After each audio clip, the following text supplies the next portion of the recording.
Just start by thanking our judges, Lois Gibbs, Dr. Adrian Hollis, and James Igo for your endurance here. Appreciate that very much. I'm speaking actually as an individual, although I've had a long career with the Sarah Club, and fortunately, I'd like to put this in a little bit broader perspective. I had the good fortune to represent the Sarah Club in the negotiations with regard to the Paris Summit on climate change, and I'd like to share these climate impacts with you. Let's start first by looking at what's going on here with these pipelines in terms of carbon. The FERC actually did estimate and the carbon impacts associated with both these pipelines, and the Mountain Valley Pipeline was about 48 million tons per year. The Atlantic Coast Pipeline about 30 million tons per year. Just to put that in perspective, because they found that that was insignificant.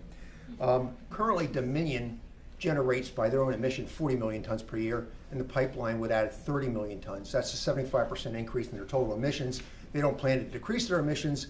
Obviously, that's a real serious problem when you're talking about climate change. I don't think that that would be considered insignificant, but that's what FERC did.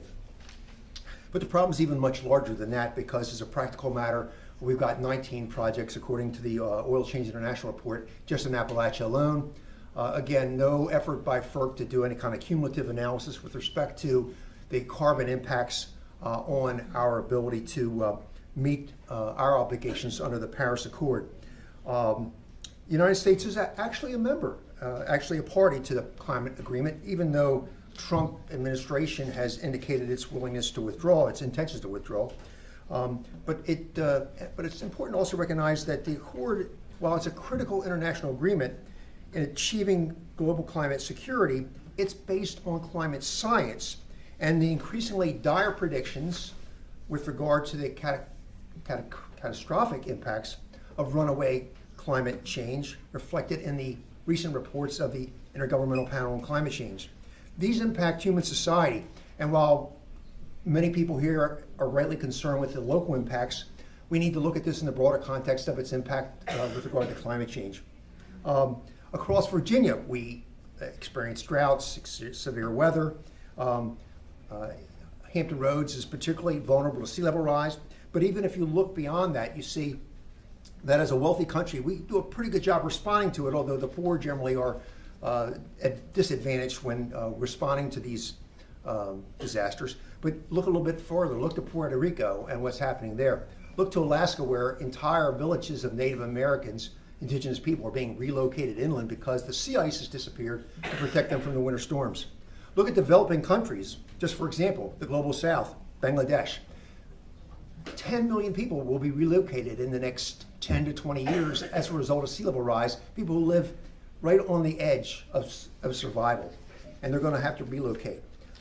This is a serious problem in terms of our commitments under the Paris Agreement, our ability to address climate change and deal with climate science.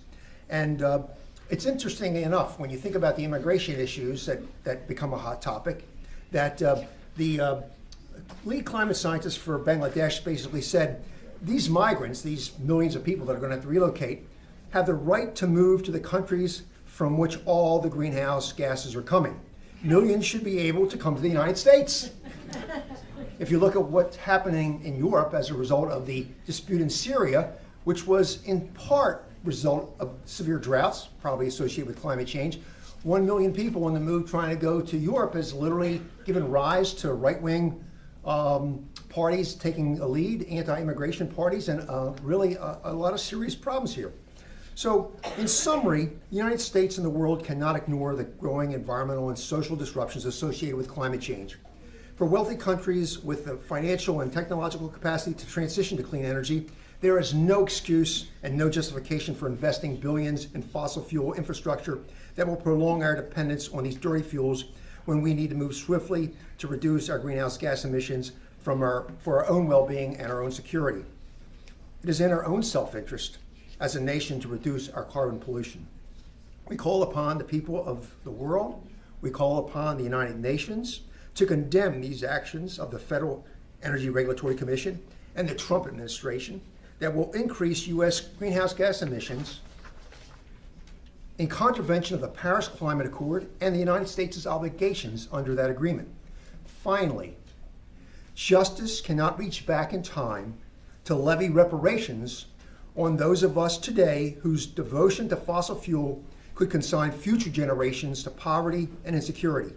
It is our responsibility, it is our moral obligation to address climate change today by resisting and defeating senseless fossil fuel infrastructure projects driven only by greed and willful ignorance. Thank you so much.